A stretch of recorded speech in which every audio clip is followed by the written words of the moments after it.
acá estamos con Scarpa, finalmente, y le pregunto, ¿qué significa este espacio abierto para la voz poética de este hombre de la calle que viene aquí y dice su más sentida producción cultural, que es un poema? ¿Qué ha significado esto para ti? Pues en mi opinión, creo que todos los eventos, todos los trabajos de creación cultural que están encaminados a difundir el trabajo poético de cualquier autor, lo que son arquitecturas para la creación, es decir, lugares, espacios de encuentro donde podemos precisamente beneficiarnos de que se ha creado una red en Madrid, en España, en Europa, en el mundo, de personas interesadas por la poesía. Los poetas y los fans de la poesía en el fondo somos como una secta gigantesca que va creciendo y que nos vamos dando entre nosotros información, nos vamos compartiendo libros. Por fortuna cada vez hay más lugares donde podemos encontrarnos, entonces la posibilidad de cualquier poeta ascienda a un escenario y se encuentre con un micrófono y con un público, lo que nos está permitiendo es que esa secta evidentemente crezca cada vez más, es decir, es un efecto de bola de nieve. Hay cada vez más espacios culturales que nos dejan expresarnos y eso hace que cada vez haya más festivales, más revistas, más entornos, más programas como este mismo y mucho más interés por la poesía, así que nada, que siga creciendo sin ninguna duda. Bueno, muchas gracias, Gonzalo Scarpa. Gracias. A vosotros. Estar hoy con Rodolfo Serrano, que conoce los vericuetos de ese mundo complicado, ha trabajado como periodista durante muchísimo tiempo y ha sabido también perfilar el lenguaje para encontrar esos poemas que va a compartir con nosotros. No puedo decir nada de Ismael Serrano que ustedes no sepan. Saben que es un gran cantante, saben que es además un inmenso poeta y la idea de este evento es simplemente que charlen, que platiquen, que nos cuenten cómo ha sido su trayectoria en la faceta lírica, en la faceta musical. Indudablemente a mí me dio por hacer esta música también por el contexto en el que yo me crié, en el que crecí, en el que efectivamente había muchos libros sobre la mesa de poesía. De hecho, mis primeras canciones consistían en eso, ¿no? En jugar a agarrar los libros que había de Pablo Neruda, de Benedetti o de Blas de Otero, de tantos otros y jugar a ponerles música a todos esos versos. A mí me gusta una cosa que ha dicho mi padre, que es muy bonita, que tiene que ver con entender la música y la poesía también, sobre todo como un espacio de encuentro. Yo no sé si, sobre todo en el caso de un cantautor, al que siempre se le atribuye una cierta conciencia social, un empeño por transformar la realidad, yo creo que quizá componer para cambiar el mundo es bastante vanidoso, pero sí me gusta pensar que la música, quizá la canción y por lo tanto también la poesía, nos ayuda a entender que no estamos solos, que es algo que es tremendamente útil en los momentos de adversidad. No sé, a mí yo hay una frase que digo mucho de Pessoa, que decía que la poesía consiste en otorgar al cotidiano el misterio de lo desconocido. Y a mí lo que me gusta de la poesía es cuando le otorga a nuestras pequeñas batallas domésticas una épica de la que nos gusto todos los días y yo veía todos los lunes a unas mujeres que iban a limpiar a las casas y que subían conmigo al autobús y hablaban entre ellas y me gustaban mucho esas mujeres, me lo pasaba muy bien escuchándolas y les hice este poema. Mujeres esperan junto a mí el autobús, hablan de su marido y de sus hijos y dicen mi marido y mi Isabel o mi Pedro, con ese sentido de propiedad que solo tienen los que nada poseen, salvo la sangre. Y luego también dicen mi señora, y no dicen mi casa, solo dicen la casa donde estoy, y donde limpian 3 veces por semana. Cada mañana se juntan, y los lunes hablan de la comida del domingo, de los nietos, y del marido en paro, ya va para 3 años. No cumplen con la ley antitabaco y devoran ausentes cigarrillos y sueños y a veces reconocen que es un asco la vida y que les duelen las piernas y las almas y dan gracias porque al cabo hay trabajo y así pueden tirar con la hipoteca de los hijos. No entienden de política, mas saben que la vida es difícil y su Pedro no estudia y nada encuentra, y y ella le da a escondidas algunos euros todos los sábados, que el chico también tiene derecho a salir por las noches. Y las demás asienten y luego callan, piensan en el día tan largo que las espera ahora en esa casa ajena, hasta que una murmura: no sé por qué los pobres tenemos que limpiar tanta riqueza sin que podamos coño ni tocarla. Y ríen todas y dicen: es la vida. Y se dicen: adiós, hasta mañana.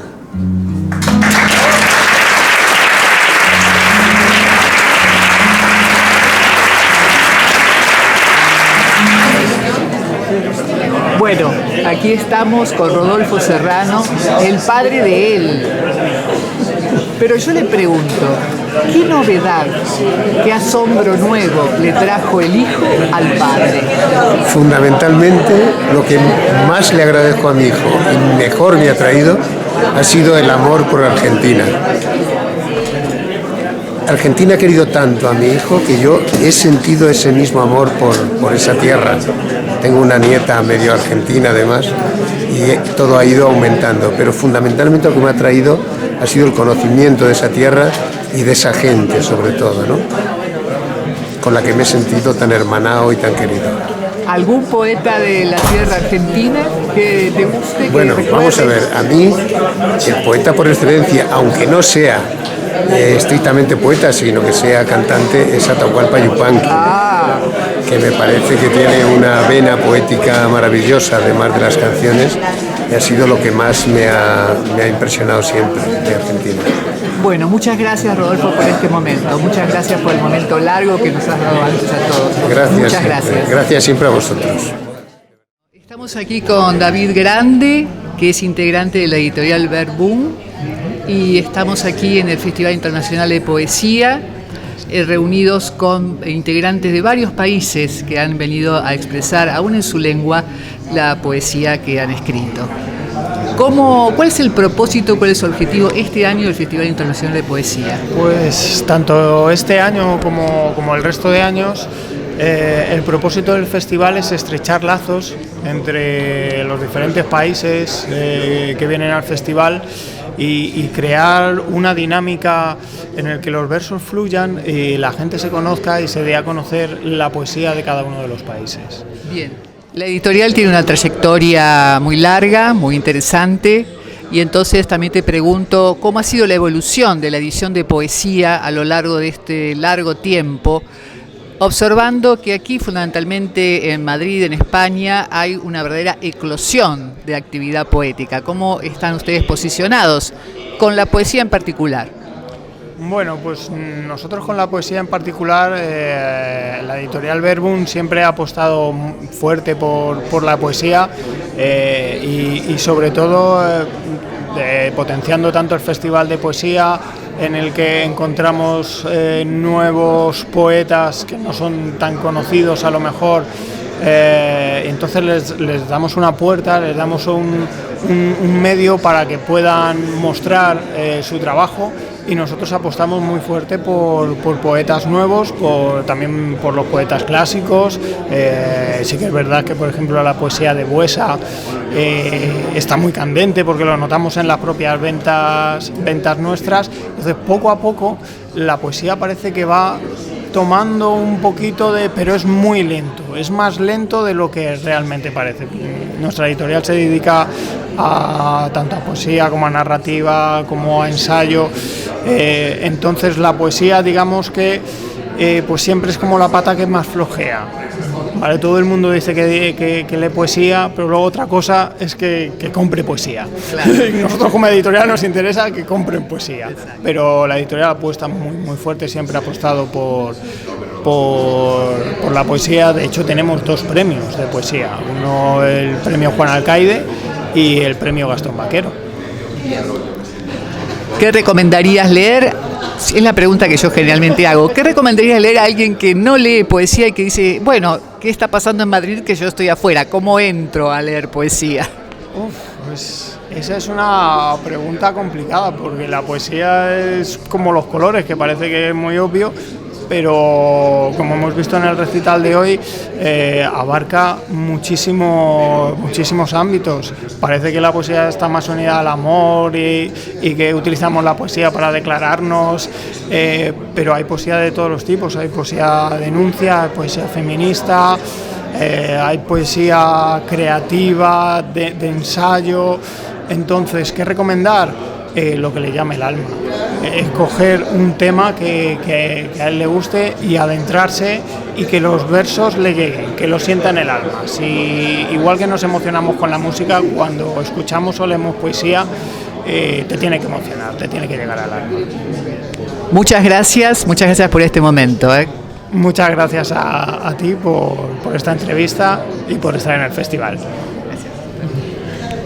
Aquí estamos con Sonia Jiménez, que ha leído un poema de su autoría y realmente me ha impresionado el contenido del poema, su nivel de metáfora. Y la he elegido para que nos encontremos y me cuente cómo es que Sonia Jiménez comenzó a acercarse a la poesía. ¿Cuál fue ese evento? Yo creo que la poesía se acercó a mí. Realmente es algo muy natural. Yo escribo desde que tengo razón, escribo antes de saber que la poesía era poesía y simplemente se dio así de una forma muy natural. ¿Crees que la poesía puede producir alguna modificación en quien la lee con entusiasmo, con interés, alguna modificación en él afectiva o de otro tipo? Claro, por supuesto. Siento que la poesía, si es un tema que te interesa y está bien realizada, puede llegar a cambiar tu perspectiva de las cosas o la idea que tienes sobre algo. ¿Compartes este interés por la poesía con algún grupo de trabajo allí en México? O... Yo soy bailarina profesional de la Compañía Nacional de Danza de México, pero en la poesía estudié la licenciatura y la maestría en letras y tengo muchos amigos que son escritores y poetas y que estamos en el mismo círculo compartiendo este amor por las letras. O sea, que hay una relación entre un cuerpo poético y una palabra poética que te identifican bastante. Me has dicho que has publicado tus textos. ¿Cómo es esto? ¿Cómo se llama el libro? Sí, publiqué mi primer poemario. Estoy en varias antologías de poetas latinoamericanos, pero este es mi primer poemario sola. Ajá. Se llama Junto al Delirio y es de la editorial Diván Negro de San Luis Potosí, México. Bueno, muchas gracias, Sonia, por este momento. Muchas gracias a ustedes. Mataron a un joven. Apagaron su médula. Asfixia por estrangulamiento. No pudo implorar ayuda, gritar, defenderse. No logró resistir una jornada más. No tuvo tiempo de rayar hojas, plasmar letras, despedirse. No tuvo tiempo de aferrarse a otros poros, cerrar los labios, empaparse con tormentas, envolverse en carne. Me sumergí a llorar por un desconocido. Me tallé el pecho, inflé los pulmones, aspiré su agonía. Todos estamos ahogados. Quizá no era un joven, quizá era un niño, un hombre, una mujer, una persona. Quizá éramos nosotros mismos, tendidos en la plancha, en espera de la necropsia.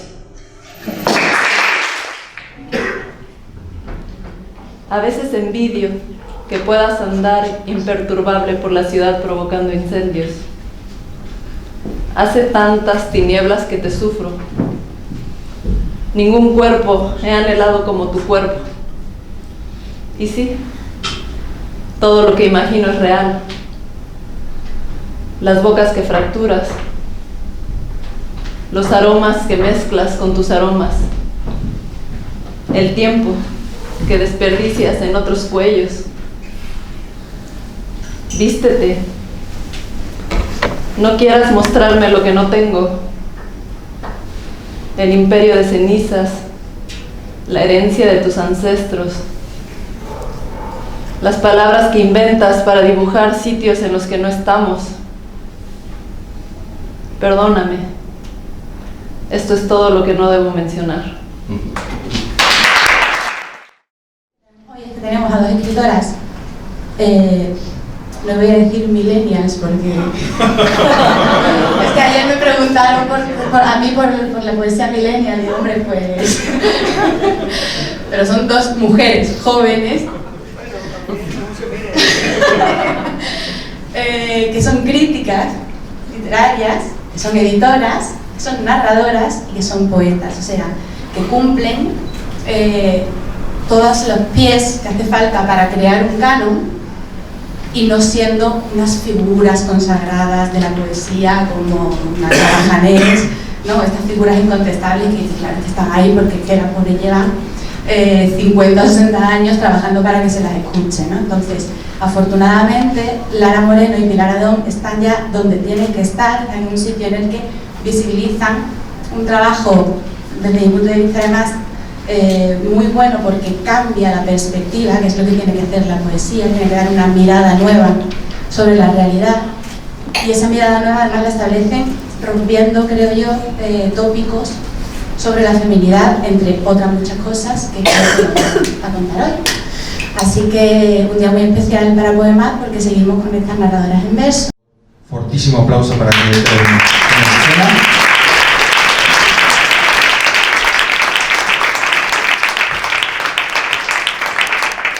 Gracias Lara, gracias Pilar, bienvenidísimas. Mira que hay tanta gente esta tarde aquí para escucharnos y de verdad, vamos, las dos se lo agradecemos enormemente. Y la idea es que charlemos sobre nuestra poesía, nuestra narrativa. Fíjate, yo contrariamente a lo que decía Gonzalo de Nabokov, yo empecé a escribir poesía muy tarde, comparado con lo que se suele decir que cuando se es adolescente o se es más joven, la manera de sacar muchas veces el dolor, los sentimientos o el desamor es la poesía. Yo tenía una sensación de pudor y de respeto absoluto y yo empecé con el relato y luego ya me pasé a la novela y a la poesía llegué relativamente tarde, muy avanzada la veintena, ya tenía 20 y muchos. Yo casi, pero escribí poesía antes de escribir novela, en realidad, pero empecé a escribir relato. Y recuerdo que me dijo un amigo, Francisco Cumpián, de Málaga, que en realidad, leyendo textos sueltos míos, así como, me dijo, es que en realidad tu prosa es muy poética y tu poesía es muy narrativa.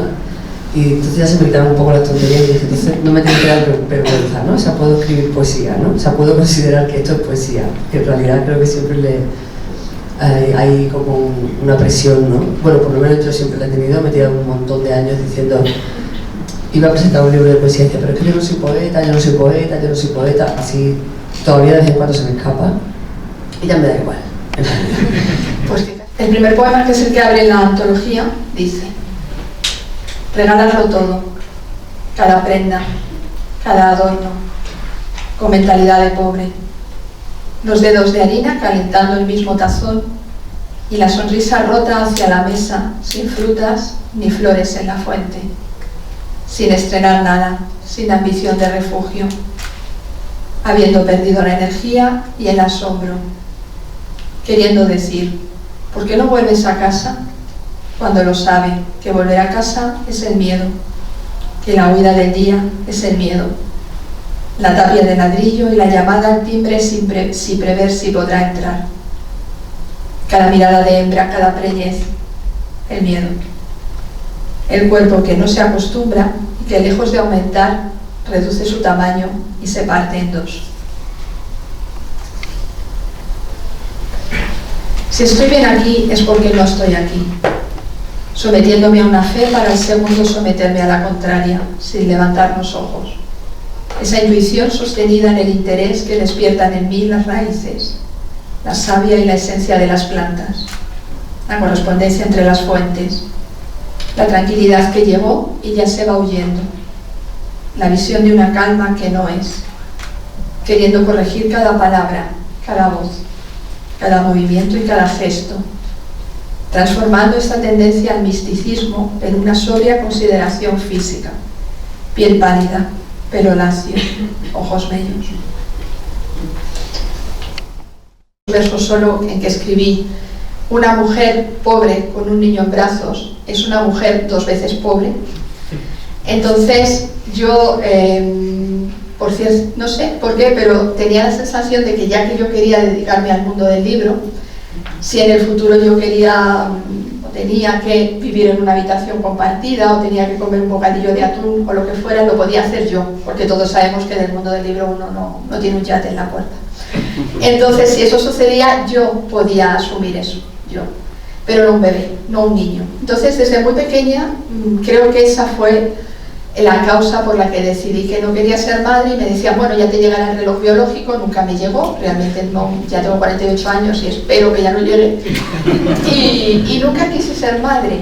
Entonces, cuando yo lo decía, pues se me solía decir con frecuencia, no os creáis que es una cosa aislada, se me solía decir que me iba a perder lo mejor que le podía pasar a una mujer, que era una egoísta, que ya me iba a arrepentir. Y recuerdo un bien intencionado compañero de trabajo que me dijo, bien intencionado entre comillas, que me dijo que iba a estar sola cuando fuera mayor, vieja, en mis cumpleaños, en Navidades y en Reyes, y que iba a estar muy sola. Y entonces eso me hizo mucho daño, muchísimo daño. O sea, que ya me condenaran a estar sola, la verdad es que fue duro. Y entonces, años después, escribí este poema para quitarme ese dolor con mucha ironía.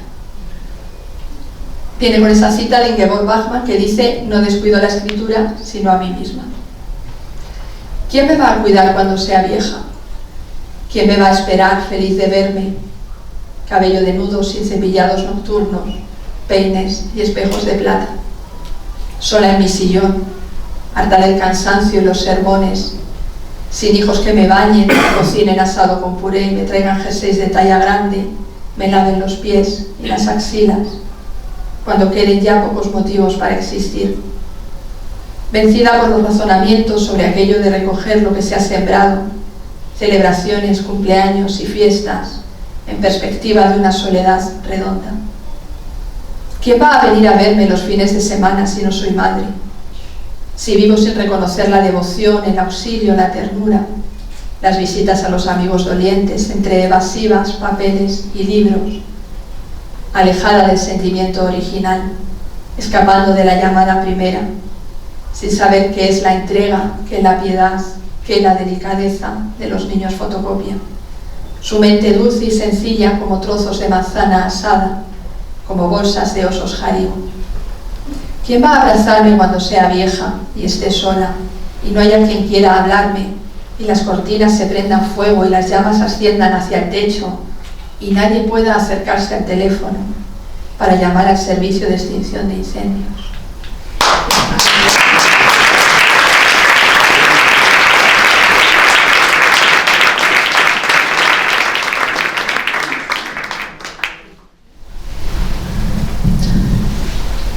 La búsqueda erosiona.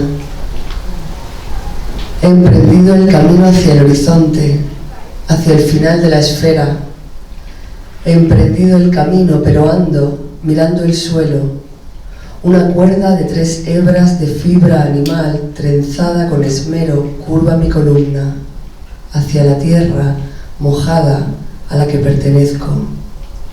Una cuerda llamada desafío, una cuerda de miedo y de respiración llamada desafío, curva mi columna vertebral hacia la huella, hacia la suciedad, hacia el resto que dejó quien anduvo frente a mí.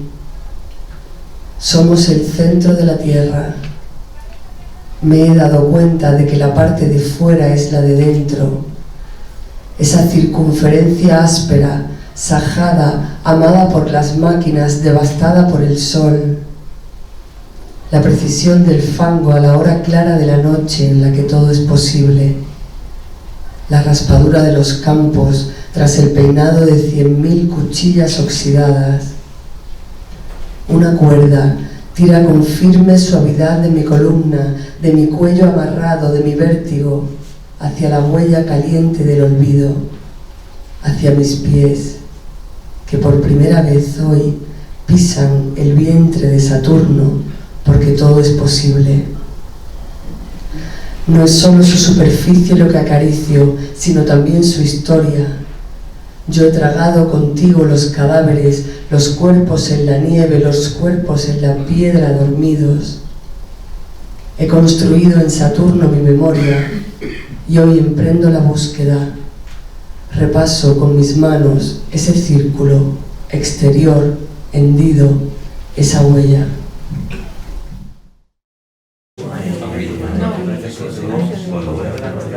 Bienvenidos, bienvenidas a esta sesión con el nombre tan extravagante de circunvalaciones, ¿no? Utopías, distopías, circunvalaciones y alunizajes, con la cual queremos conmemorar un montón de cosas juntas, pero yo les prometo que al final, que dentro de 50 minutos van a comprender por qué hemos hecho esto y por qué es importante que estén vinculadas todas estas cosas, ¿no? Silvia Terrón es escritora, traductora y especialista en diplomacia cultural, reside y trabaja en París, llegó anoche justo para estar con nosotros. Desde allí edita obras de poesía y la revista bilingüe Alba París. Ha publicado los poemarios La imposibilidad giratoria, Doblez y Las veces. Su primera novela es de la que vamos a conversar hoy, se llama Umbra, y es una distopía donde medio mundo vive en la oscuridad y en el silencio, con imposibilidad de comunicarse, ¿no? Excepto por una pequeña parte de la población que puede comprar algo que se llama ecoral, que es un mineral donde están guardadas las palabras. De presentarles a Pilar Adón, que está aquí a mi derecha. Es poeta, narradora, traductora y editora. Su libro de relatos, El mes más cruel, resultó finalista del Premio de la Crítica en 2010. En 2015 publicó Las efímeras, en donde, atención, la trama gira en torno a la comunidad educativa y libertaria de La Colmena. Y en 2017 publicó también su volumen de relatos, La vida sumergida. Hemos venido repitiendo una idea que no hemos puesto en blanco y negro que no hemos dicho con todas sus palabras acá, que en el fondo son novelas políticas, tanto las utopías como las distopías son novelas políticas, o sea, hay un posicionamiento político, aunque sea a través de la ficción, ¿no? Entonces me interesa de qué manera te relacionas, o sea, te sientes tú relacionado con un pensamiento político y de qué manera, y si fuiste consciente de ello mientras estabas escribiendo Umbra, porque viniendo de la poesía, bueno, yo no sé si te parezca que hay algún posicionamiento político en la poesía como tal, pero ciertamente en la narrativa lo hay.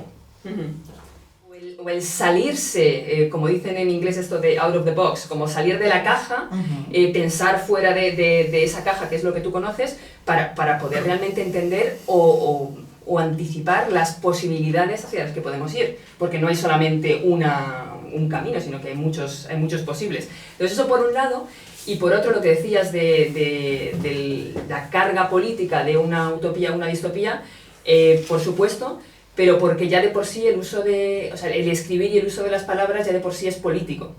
Entonces yo creo que como poeta, como escritor o cualquiera de nosotros, nos posicionamos, seamos conscientes o no, políticamente también a través de las palabras y de las palabras que elegimos y demás.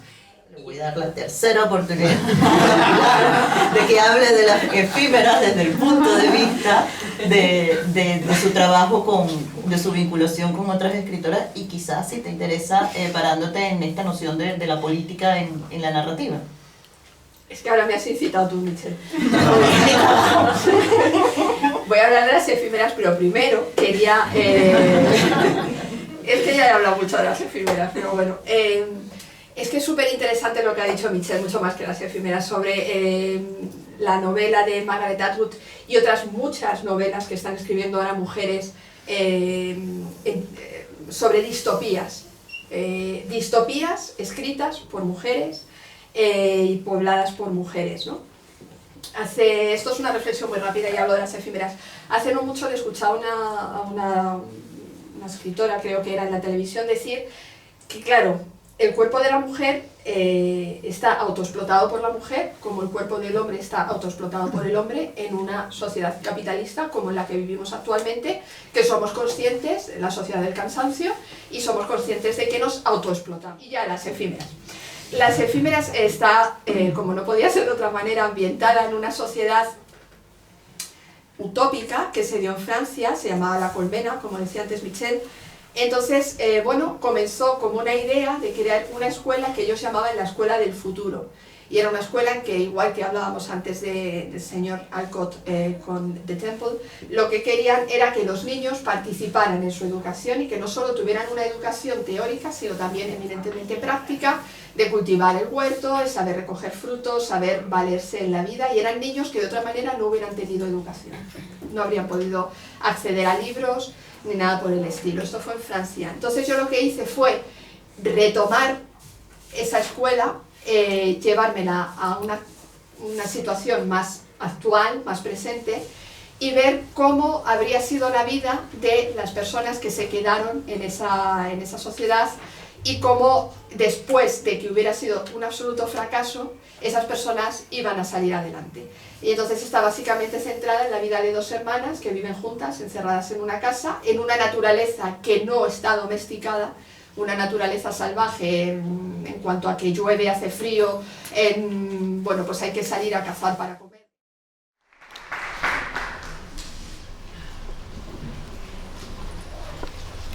Buenas tardes a todos.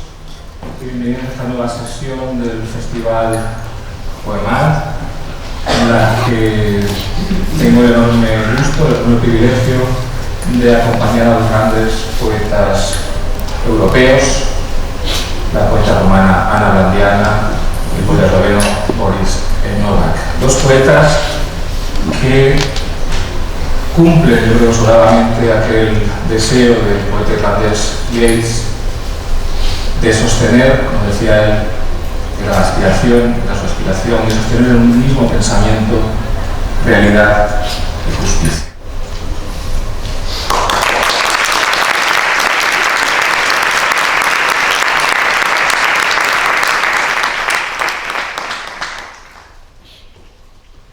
Funingile, care penele n-au îndrăznit niciodată să crească și nici măcar gheare n-am fost în stare la capete să dea colț ca niște gingași muguri de fiară. Mă uit la mâinile mele ca la niște litere care nu au curajul să formeze singure un cuvânt.